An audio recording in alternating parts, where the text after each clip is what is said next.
Okay, let's get right into it. What does it really mean when we call something Kafkaesque? You hear the term thrown around, usually for, frustrating paperwork or long lines, but its true meaning is so much deeper and honestly, a lot weirder.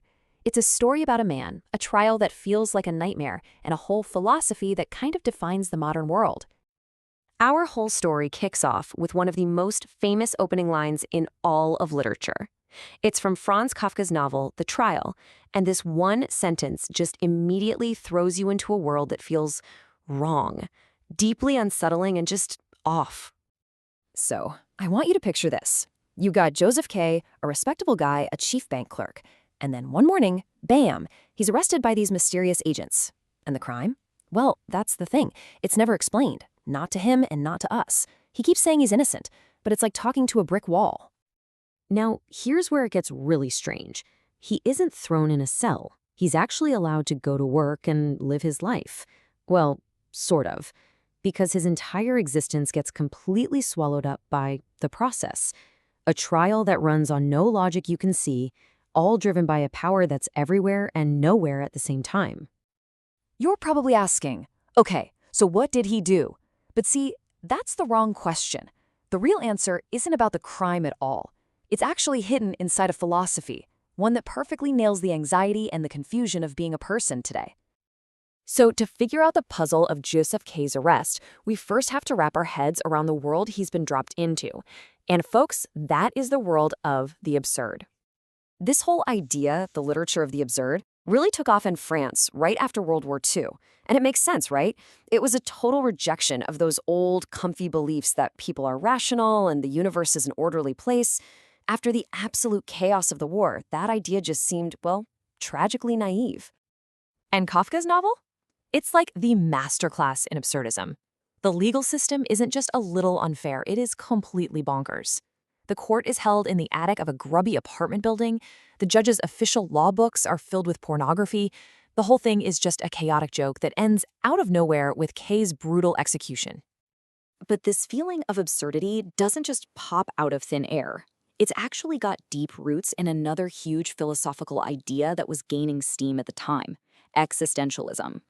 So back in the late 1800s, the philosopher Friedrich Nietzsche drops this bombshell of a quote. And it's super famous, but also really misunderstood. He wasn't just trying to be provocative, he was making an observation that for modern people, the old religious beliefs, the things that gave life an automatic sense of meaning, were collapsing. So, without that divine plan, what are we left with? Well, the feeling that we are totally and completely alone.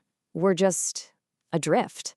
The French existentialist Jean-Paul Sartre summed it up with this incredibly powerful little phrase: our existence precedes essence. So what on earth does that mean? Basically, there is no instruction manual for being human. We're just thrown into the world first, and only after that are we forced to figure out what it all means. We are terrifyingly free, and we're the only ones responsible for creating our own purpose. That right there is the source of that modern anxiety Kafka is so good at capturing. And this slide just perfectly shows what a radical change this way of thinking was. I mean, the classical view from guys like Aristotle was that the state was there to help you live a good, meaningful life. But in Kafka's world, it's the exact opposite. The state is this huge, oppressive, totally irrational machine that just paralyzes and destroys you. So you have to ask, why Kafka? What made this insurance lawyer from Prague so perfectly suited to write about this feeling of being trapped by some oppressive power? Well, if you take a look at his life, you start to find some pretty big clues. For starters, there was his dad. Kafka's father was this super domineering, successful merchant. Franz looked up to him, but he was also terrified of him. This constant, unresolved conflict became a huge theme in his work. He basically turned his own dad into the symbol of a powerful, judgmental authority figure you can never, ever please. And then there was his day job. See, Kafka wasn't just some artsy writer. He worked at a big insurance company.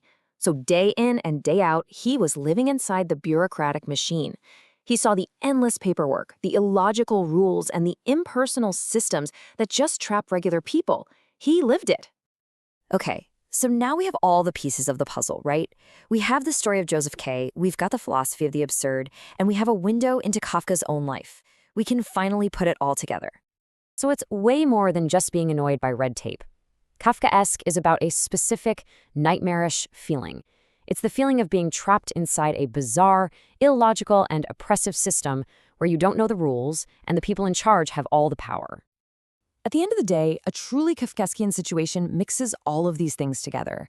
It's that awful experience of being totally powerless against forces that aren't just cruel but are also completely nonsensical.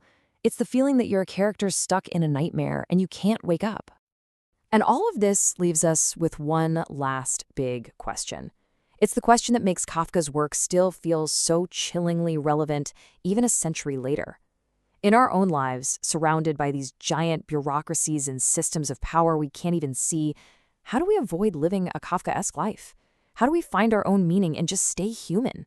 That's the puzzle Kafka left for us to solve.